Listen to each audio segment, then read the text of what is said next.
The NFL 2K series ushered in a new brand of American football on the Sega Dreamcast in 1999. Already up against the wall with competition from the likes of Madden, NFL Game Day, and Quarterback Club, Visual Concepts had to deliver a hit or basically pack up and go home.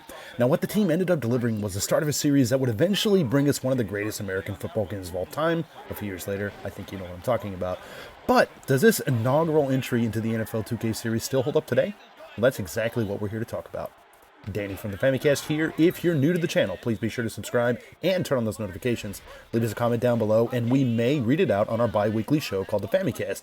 Today, though, we're taking a look at the Dreamcast classic NFL 2K in this retro sports review.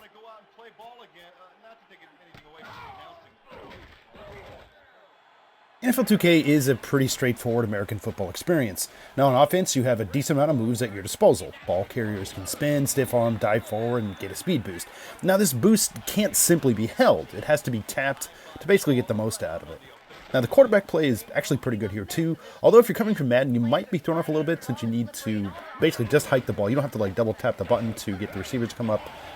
To get into throwing mode, it's just once you hike the ball, you're in throwing mode. You can scramble if you hold the R button and kind of run around, but yeah, all pretty straightforward stuff, so it won't take too long to get the hang of. Now, defense and special teams also feel pretty nice. You can mash through the offensive line with the triggers, kind of like barreling your way through the line. You can tip passes and, of course, crush the opposition. Now, the kicking game here has a no-nonsense setup. All you have to do is decide where you want to kick the ball, select the trajectory, and make sure to hit the A button on the power gauge accordingly.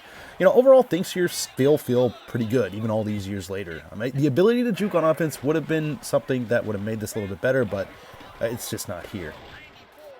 Now, when playing NFL 2K or any American football game on the big screen with friends, you always have to worry about your buddy taking a peek at the play you're running. So, the VMU made this something that you don't really have to worry about. Now, back in the day, this was honestly a feature I didn't really make too much use of. I think the first memory card I bought for the system was third party, which meant that it didn't have a screen. Now, with that said, my brothers and I just kind of played on the honor system here. Probably to varying degrees of success. Regardless, this is a cool feature to have in the game, but just to reach out to you guys here real quick, how about you guys? Is this something that you actually used back in the day? Be sure to let us know. Now, the main modes on offer here are Exhibition, Tournament, Season, Playoffs, and Fantasy. Now, and you could also actually play up with 4 players, which is pretty cool. Now, Quick Play is also an option here that'll just throw you into like a random game of football with random teams, so if you're super impatient and don't care what teams are on the field, this mode might be for you.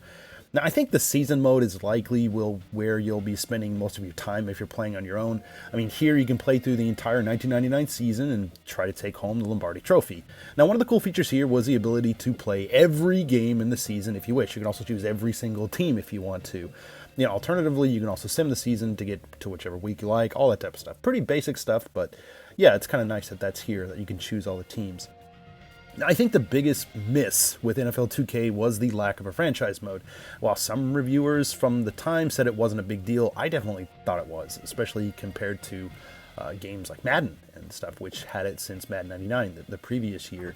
I mean, sure, playing through this 1999 season in NFL 2K over and over again was fine, you know, back in the day, but I was really hoping to see something more at the time. Now, NFL 2K is still a pretty great looking and great running game. Now it runs, usually, at around like 60 frames a second or so and features highly detailed character models, face scans, tons of animations, and more. Now compared to the competition in 99, things weren't even close. I mean, the power of the Dreamcast helped bring visuals that were better than anything remotely possible on the Nintendo 64 or the PlayStation. I mean, topping all this off are the great commentary, sound effects, and mini music. So this game really had a lot of awesome things going for it. I also really liked the commentary by Dan Stevens and Peter O'Keefe. I was kind of disappointed to find out later in life that these guys aren't really real guys. They're actors to play commentators. But, you know, hey, I think they did a pretty bang-up job here. Now, for NFL 2K's connection to Japan, I mean, as you're probably well aware out there, the NFL isn't really that popular here in Japan. I mean, still, NFL 2K did see a Japanese release on January 20th, 2000. Now, believe it or not, the game actually saw pretty respectable numbers from Famitsu, scoring a 34 out of 40 from the publication. Now, while the game itself remains largely the same across both versions, there was this special release that came with something very unique to Japan. The NFL 2K Bible.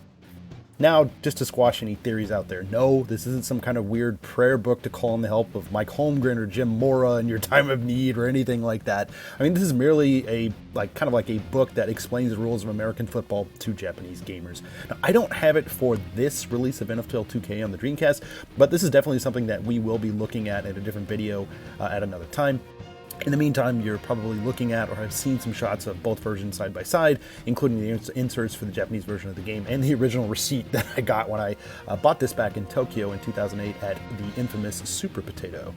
If you don't know what that is, it's just like a retro game shop in Tokyo. Really cool. And a little bit overpriced these days, but still worth checking out. NFL 2K was a fantastic first step for a franchise that would ultimately be short-lived and was a building block to one of the best sports games that would ever be released a few years later in NFL 2K5. Now, the gameplay here was sim enough, but still featured some arcade-like touches that made the NFL fun to experience here. Now, not only that, but the visuals really blew the competition out of the water in '99 and showed what quote-unquote next-gen sports could look like. The only knock against this inaugural entry into the series is the lack of a franchise mode and the ability to juke on offense. I mean, if this is something that you can get over, there's still quite a bit of fun to be had here.